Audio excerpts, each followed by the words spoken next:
Alô, Você meu já viu o botão encerrar? povo! Boa tarde, bom dia ou boa noite. Eu não sei a hora que você está assistindo esse vídeo, mas hoje eu tenho a alegria de receber aqui nesse dia comemorativo, né, dos 2 anos de programa Uma História de Sucesso, a Diana Sampaio, né? Ela que é escritora, ela que é deficiente auditiva, né?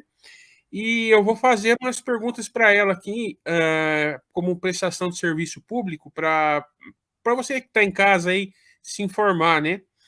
Ô, Diana, muito boa tarde para você. E eu queria saber, apesar da sua deficiência, como que você se vira para ouvir as pessoas? Explica tudo para nós, por favor. Oi, Rodrigo. Olá a todos que nos assistem nesse momento. Primeiro, agradeço pela oportunidade do convite de bate-papo, de contar a minha história para mais gente. É sempre um prazer compartilhar da minha história. E em relação à minha perda auditiva, ela não é algo isolado, né? Eu tenho uma perda auditiva proveniente de uma síndrome rara.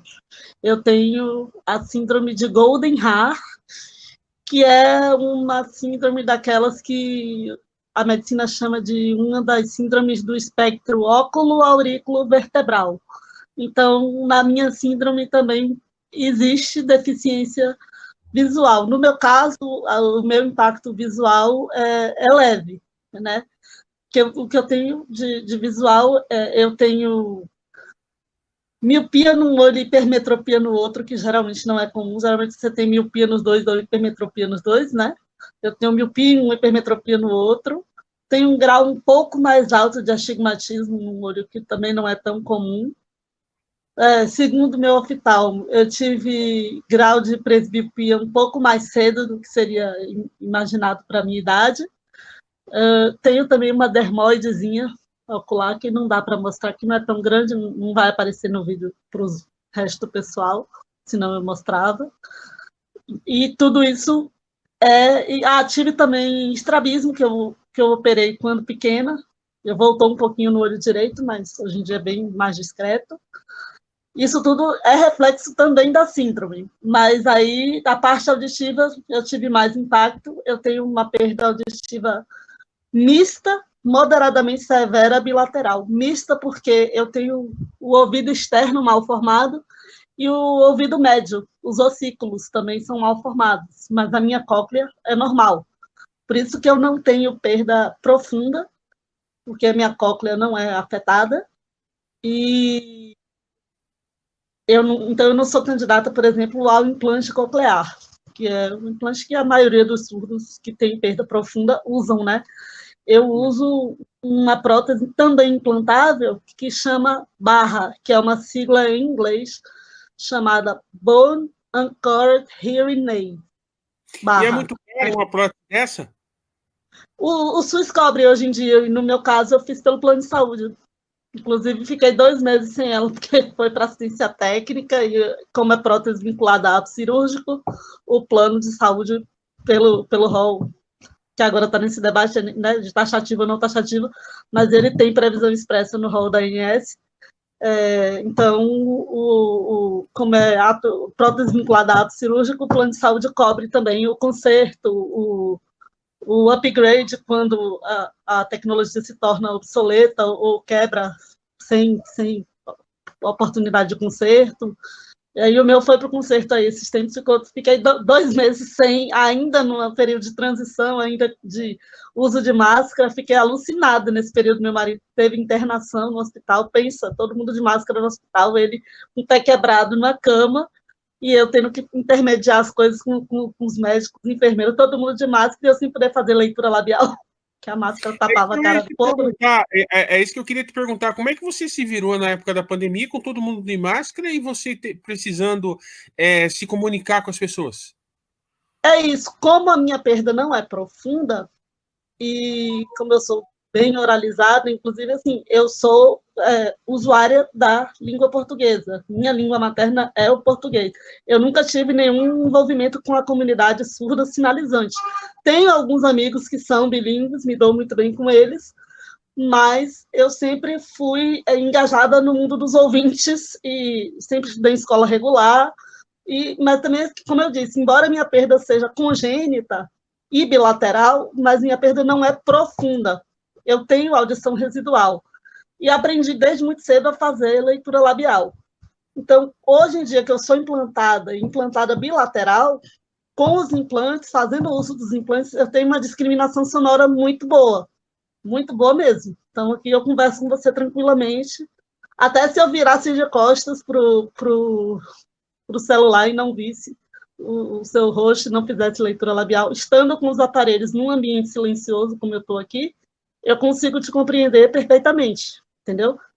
Agora, se eu estiver num ambiente ruidoso, ou então, como eu falei, na pandemia, de máscara, quando eu fiquei sem os aparelhos, que eles foram para assistência, e aí de máscara, sem leitura labial, aí é aquela a história. Eu, por não ter perda profunda, eu escuto, mas eu não discrimino a fala. Eu vou ouvir o som, eu vou ver que a pessoa está falando comigo ali embaixo da máscara, mas eu não discrimino a fala, porque aí, sem o aparelho, eu preciso da pista visual, entendeu? Sem os aparelhos, eu vou precisar da pista visual. Aí de máscara, realmente, sem tradução simultânea, fica bem complicado para mim. Ah, sim, com certeza. E a questão do preconceito, como é que você lida com isso? Como é que é o teu dia a dia com relação a isso? Olha, hoje em dia eu digo que eu já engrossei bastante o couro. Quando eu era novinha, quando eu era criança, pequena, isso era mais notado, isso era mais visível. Pequena na primeira infância, meus pais me protegeram de muita coisa, meus pais amorteceram muito o impacto de muita coisa, eles sofreram muito mais do que eu, porque assim, teve, por exemplo, negativa em escola de balé, porque eu não tinha coordenação motora, porque eu tenho também hidrocefalia, né? E, e tenho problemas de coluna, tenho problema na cervical, então eu não tenho mobilidade do pescoço, e realmente não tinha coordenação motora pela hidrocefalia, enfim, eu tinha muito problema de equilíbrio motor, e tinha alguns vícios posturais também, por conta da anomalia craniofacial, que acabei não descrevendo todos os sintomas que eu tenho da síndrome, né? Eu tenho anomalia craniofacial, assimetria do lado direito da face, que hoje em dia já fiz 2 cirurgias bucomaxilo, mas na infância ainda não, né? Então eu tinha muito vício postural, eu ficava com a linguinha pendurada, eu tinha um encurtamento do músculo do pescoço, então eu ficava com o pescocinho assim virado para o lado, com a linguinha de fora. Então, embora eu não tivesse déficit cognitivo, as pessoas olhavam geralmente e julgavam e achavam esquisito, achavam que eu tivesse necessariamente algum déficit, entendeu? Então, eu tive muito preconceito, escola naquela época era difícil, se não fosse uma pessoa assim, amiga, uma escolinha primária de alguém que era conhecido, que acompanhasse de perto, provavelmente eu não teria entrado numa escola regular, entendeu? E quando minha mãe me matriculou, ela me colocou numa escola de uma amiga dela, numa escolinha pequena, que eu fui muito bem acolhida e tudo. Mas, assim, já um pouco maior, sei lá, 7, 8 anos, aí sim rolava preconceito, rolava discriminação, rolava bullying, que como eu tinha estrabismo, eu usava o óculos com esparadrapo na lente, parecia um piratinha, e aí, sem coordenação motora, e com a linguinha de fora, o pescocinho pendurado e andando, parecendo um passarinho da asa quebrada, toda tortinha. Eu passei muito bullying na escolinha e tal. E naquela época eu não sabia me defender, então eu fui, assim, uma adolescente muito tímida, muito retraída. Dos 7 aos 15 anos, eu não usava nenhum aparelho auditivo, porque não existia essa prótese implantável que eu uso hoje aqui no Brasil, e o aparelho que existia para mim era um vibrador ósseo de tiara, e na época ele não estimulava os 2 ouvidos, que eu tinha perda bilateral, e tinha muito ruído de fundo, muita microfonia, e a tiarinha também apertava muito o meu crânio, apertava a cabeça, Não é muito em sua dava cabeça? afundamento. Sim, eu tenho um afundamento de crânio no lugar que eu usava o vibrador ósseo, tanto que o local onde fixaram o pino do barra deste lado da cabeça, ele teve que ser um pouco mais acima, porque eu não tinha espessura óssea mínima necessária na altura desejável desse lado, porque era o lado que eu usava o aparelho antigo, então tinha um afundamento de crânio nesse lugar. Aí eu tinha muita dor de cabeça, enfim. Então, como o aparelho me causava incômodo, dava muita microfonia, o aparelho antigo e tal, eu recusava. Aí, dos 7 aos 15 anos, eu não usei nenhum aparelho, eu só fazia leitura labial e sentava na frente da sala. Minha mãe conversava com os professores e pediam para reservar um lugar na primeira fila da sala para mim, que aí eu fazia leitura labial. Os professores, sempre estudei em escola particular e regular, e sempre fui boa aluna e, ironicamente, eu era sempre das melhores alunas de português da sala, em meio a todos os colegas ouvintes, né? Eu era a única surda na sala, mas sempre fui boa aluna e especialmente em português, sempre gostei muito. Mas, assim, por conta da recusa em usar aparelho auditivo, na minha adolescência eu era muito tímida, eu era muito retraída e, naturalmente, aquelas coisas de adolescência, de paquera, de cochicho, daquelas coisas, eu ficava sempre à margem de tudo isso, porque eu não conseguia compreender, né? Não dava para cochichar na hora que você estava na frente de alguém que ia...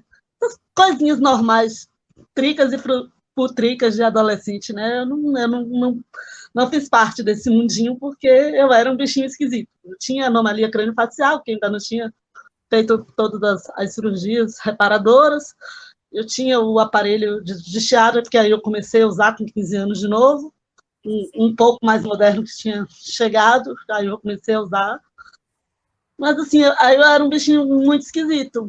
Foi só com 19 anos que foi um pouco antes de eu conhecer Flávia, quando eu já estava do segundo para o terceiro semestre de faculdade, que eu tranquei a faculdade e fui fazer intercâmbio. Na época, eu tomava anticonvulsivo, eu estava com o aparelho quase quebrado, fui para procurar um aparelho auditivo novo lá fora, entendeu? E aí, como é que se diz? Quando eu fui para o exterior, que aí sim parece que eu virei uma chavinha, sabe? Eu acho que quando eu fui para o exterior, eu meio que eu disse para mim mesma que eu era capaz, que eu dava conta de mim, que eu dava conta das coisas, que eu dava conta da minha vida, e ali eu fiz muitos amigos, eu criei muitos vínculos com pessoas que estão em 98, e eu tenho amizade dessa época até hoje. E quando eu voltei do intercâmbio, aí eu tinha trancado o semestre de faculdade. Você fez intercâmbio aonde? Eu fui para os Estados Unidos, eu morei na Califórnia. Fiquei 6 meses lá. E aí, quando eu voltei, eu tranquei o semestre de faculdade. Quando eu voltei, aí foi que eu caí no semestre que eu conheci Flávia, que é nossa amiga comum. E aí eu comecei a me tornar mais sociável e fiz muitos amigos, e aí o mundo foi se abrindo para mim, sabe? E por muito tempo da minha vida, eu fui aquela menina que tudo que eu mais quis na vida era ser igual a todo mundo. Por muito tempo da minha vida, eu quis ser igual a todo mundo. E é mais ou menos a partir daí, dessa volta do intercâmbio, e aí eu passei a ter 2 turmas, a antiga e a nova da faculdade, passei a ter amigas das 2 turmas, com quem eu tenho vínculos até hoje, vou fazer 20 anos de formada agora em agosto, e eu tenho amigas das 2 turmas até hoje, que eu convivo até hoje. Aí eu fui me socializando mais e fui entendendo, e a partir daí foi uma construção, e que eu fui me trabalhando meu emocional, fazendo terapia, e que eu fui passando a internalizar o sentido de que a minha singularidade, de que aquilo que eu tenho de diferente da maior parte das pessoas, é justamente aquilo que me trouxe as melhores pessoas que eu trago comigo vida fora, entendeu? E é o motivo pelo qual eu cativei as melhores pessoas que convivem comigo, que fazem parte da minha vida até hoje. Então, eu parei de brigar com a natureza, com o destino, com a vida, e aí eu criei cascão também, né? Hoje em dia, se existe preconceito, é algo que não me atinge mais, que não me afeta, ou que quando as pessoas, às vezes fazem alguma coisa, me dizem alguma coisa que eu julgo que seja capacitista, por exemplo, eu meio que já respondo na lata, bateu, levou, entendeu? Coisa do tipo, é muito comum, por exemplo, eu escutar, você era surda, você não é mais. Porque eu fiz um implante, eu falei, é igual, então fura tua cóclea. Não é a mesma coisa? Fura tua, besta. Eu não sou surda, mas não. Manda meu aparelho para assistência técnica e vai no meu lugar, então, para o hospital com os outros de máscara e diz que é a mesma coisa. Eu respondo na lata, entendeu? Hoje em dia, quando eu ouço alguma coisa, entendeu, de capacitismo, alguma coisa que não me agrada. Hoje em dia eu não sofro mais. Na minha adolescência eu sofri muito. Eu me sentia inferior às pessoas, eu me sentia diferente, eu me sentia patinho feio, sobretudo pela anomalia craniofacial, nem tanto pela surdez, muito embora eu não estivesse tão bem adaptada quanto hoje. Era mais pela anomalia craniofacial, porque eu não me achava bonita e achava que ninguém me queria por perto em razão disso, entendeu? E sofri muito por isso na minha adolescência. Mas já há uns bons anos eu digo que eu engrossei o couro e, tipo assim, se ainda aqui ou acolá eu posso sentir algum tipo de julgamento, não me fere mais como há alguns 2 anos atrás. Eu acho que eu fui calejando, sabe, com o tempo. Eu disse, eu sou mais casca grossa, percebo quando acontece alguma coisa, mas eu respondo, sabe? Não passa batido, como muitas vezes passou na minha juventude. Qual foi a tua pior situação que você viveu? Eu acho que talvez para outras pessoas não pareça tanto, mas teve uma situação quando eu tinha recém passado no concurso. No primeiro concurso, o mesmo concurso até que Flávio passou, e depois eu mudei de órgão e ela continua nesse órgão que a gente trabalhou, ela continua até hoje, né? E eu estava atendendo a público no balcão e um estagiário veio falar comigo tipo, pedir vista de um processo e tal, e ele olhou para mim, eu ainda não tinha feito a segunda cirurgia do maxilar, a cirurgia bucomaxilo, então eu tinha uma assimetria facial um pouco mais acentuada do que hoje, né? E a pessoa que nunca me viu na vida, que eu estava ali no ambiente de trabalho, que eu não podia dar uma resposta mal criada, e que na hora ali também eu fiquei tão constrangida que eu nem tive essa reação, nem que eu quisesse ser mal criada, na hora me pegou muito de surpresa. A pessoa virou para mim e perguntou assim, foi derrame, foi acidente de carro? Assim, discreto, né? Fosse o que fosse, não era da conta dela, que era uma pessoa estranha, que não me conhece e que não sabe o complexo que eu tinha daquela assimetria facial, né? E não era uma síndrome, era congênito, mas não era da conta daquela pessoa que nunca me viu na vida, né? E assim, hoje em dia eu falo disso com naturalidade, falo abertamente, faço questão de compartilhar, até justamente para desmistificar. Mas naquele momento eu não tinha casca. E num ambiente profissional, com uma pessoa desconhecida me pegando de supetão ali, aquilo me causou um mal-estar, sabe? Na hora eu fiquei meio assim, desconfortável, sabe? Sim. Vem cá, e o teu livro que você escreveu e a editora, enfim, explica tudo isso para as pessoas aí. Então, esse livro, na verdade, porque eu sempre amei escrever, sempre gostei muito tenho um caso de amor profundo com a língua portuguesa, desde que eu me entendo por gente. Esse livro sempre me foi cobrado, desde que eu me entendo por gente, desde criancinha. Eu me lembro de eu criança que eu rabiscava umas coisas que eu dizia, pô, que eu ia escrever um livro. Que as pessoas me cobravam, esperavam que eu escrevesse, porque sempre souberam que eu amava escrever e, de fato, eu tinha uma história fora da caixinha para contar, digamos assim, né? Mas aí, por várias razões, eu posterguei muito tempo, assim, eu me sabotei muito tempo, sabe? Eu achava que não deveria, que não teria maior relevância, maior interesse. Por muito tempo eu desisti. E aí, que nem você, durante a pandemia, alguma coisa despertou em mim e eu falei assim, não, eu não posso morrer sem fazer isso. Sabe, eu acho que esses momentos críticos da jornada do mundo fazem a gente tomar resoluções que mudam o paradigma da gente, né? Então, eu falei assim, pode até não chegar a tanta gente quanto eu imaginei, quanto eu desejei, pode até não mudar a vida de muitas pessoas, mas talvez faça diferença para algumas. E ao longo do meu trabalho voluntário pela internet, eu conheci algumas pessoas e tive algumas experiências muito profundas, principalmente com as mães de Golden Heart, que eu chamo as minhas mãezinhas Golden Star, que eu costumo brincar. A gente faz um trocadilho com a síndrome, que a síndrome chama Golden Heart, mas tem uma das mães que eu adoro, que eu não sei se ela vai estar aí hoje, a Janete, e ela disse que a filha dela não é uma Golden Heart, que ela disse que a filha dela é uma Golden Star. E a gente se assenhoreou desse apelido e somos todos Golden Star hoje em dia, né?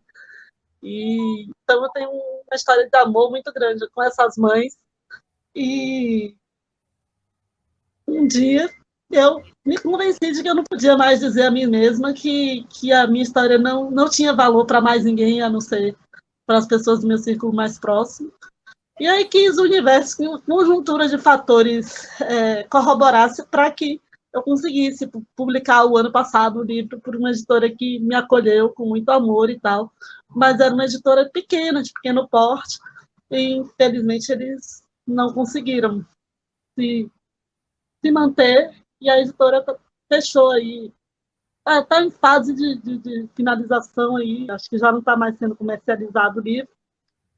E como eu estou com algumas questõezinhas de saúde na família nesse momento, eu estou deixando a coisa decantar para ver o futuro do livro mais para frente, né? Eu tenho a história escrita, eu tenho o registro, o ISBN, e mais para frente vamos ver o que pode vir a acontecer com o livro e que rumo eu dou para ele, né? Por enquanto eu ainda estou com a cabeça muito impactada com tudo que aconteceu. Mas mais para frente eu tenho que dar algum rumo para ele de novo, com certeza. Com certeza. E a tua experiência na Califórnia, como é que foi? Você quer falar um pouquinho sobre isso? Foi muito interessante. Foram 6 meses e que eu fiz muitas amizades, eu viajei bastante, passei muito e algumas dessas amizades eu carrego comigo até hoje. Na época eu fui para lá com o aparelho quase quebrando, quase pifando. Fui para procurar um aparelho novo lá sozinha, encontrei, comprei meu aparelho novo lá sozinha, entendeu? Na época eu ainda tomava anticonvulsivo, como ainda não tinha tido a tragédia lá do 11 de setembro, não tinha tanto controle na imigração e no voos internacionais, então eu consegui viajar com várias caixas do anticonvulsivo para levar, porque eu fazia uso contínuo e para viajar levei várias caixas na mala, né? E como eu não era implantada e na época eu nem sabia que existia, mas acho que lá fora já existia aqueles despertadores vibratórios, né, para quem tem deficiência auditiva. Então eu dormi, como eu não tinha esses despertadores e lá eu estava sozinha, não tinha meu pai, não tinha ninguém para me socorrer, eu dormia às vezes com um rádio relógio embaixo do travesseiro, porque se eu deixasse ele na mesa de cabeceira eu não escutava, ele podia morrer tocando, e às vezes a gente ia viajar ou ia sair, alguma coisa assim, e os colegas vinham, esmurravam a porta, só faltava botar a porta abaixo, e eu não escutava, você estava dormindo, era uma confusão, era uma aventura, mas assim, do meu jeito louco, e, né, com a falta de juízo que todo menino de 19 anos tem, mas deu tudo muito certo, e foi a primeira oportunidade na vida que eu tive de saber que eu realmente era viável, que eu dava conta de mim, que apesar dos meus pesares, eu me virava, eu dava meu jeito, fazia acontecer, e eu voltei de lá. Na época, de lá para cá, o teste do TOEFL mudou, a forma de pontuação mudou, mas naquela época eu lembro que eu voltei de lá com TOEFL score que eu poderia ser aceita como aluna regular na Universidade de Berkeley, que é uma universidade super conceituada, né? Só que na época eu já fazia direito aqui em Salvador, e então era uma área do conhecimento que era muito diferente, que para validação do diploma depois seria muito complexo, e meus pais também não teriam grana para bancar, para eu ficar mais tempo lá. Aí eu acabei voltando, mas só a experiência foi muito válida, entendeu? Só de ter conseguido. E na época não existia também a adaptação, por exemplo, no listening do teste do TOEFL, não existia. Era na raça, eu escutava lá a fita cassete, com chiado, com som abafado, do jeito que fosse, e dane-se. E a nota que eu tive foi uma nota como qualquer outro candidato que não fez a prova em condições de igualdade comigo, porque era ouvinte, né? E eu não era. Então, assim, eu me orgulho muito da experiência. Maravilha. Ô, minha amiga, eu quero te agradecer muito a tua participação aqui, viu, no nosso programa. Eu que E agradeço. eu queria saber se quer acrescentar mais alguma coisa da tua história. Fica muito à vontade, que a gente está fechando quase. Não, eu só quero agradecer pela oportunidade, nem senti o tempo passar, e deixo você à vontade. Se tiver mais alguma coisa que você queira perguntar, estou às ordens. Eu nem senti o tempo passar. Falei, nem vi Não, o mas tempo é passar. assim mesmo, que daí você foi falando da tua história, eu só tô curtindo aqui, e você tá me brindando aí nesse momento especial aí de 2 anos aí de trabalho voluntário aqui na internet, né? E a tua E eu história nem sabia. a tua história é muito bonita, assim, sabe? É de gente que luta, como eu lutei, como muitos Sim, lutaram, entendeu? com Eu só tenho mesmo certeza. que te agradecer, quero que Deus te abençoe e que você continue Amém, amém. você continue na tua luta, e quando tiver coisa nova para contar, volta aqui que eu abro espaço. Quando lançar o livro, Será um prazer. Obrigadão. Muito obrigada. É uma honra. você quer indicar alguém aí para um programa futuro? Isso eu pergunto para todos os meus convidados.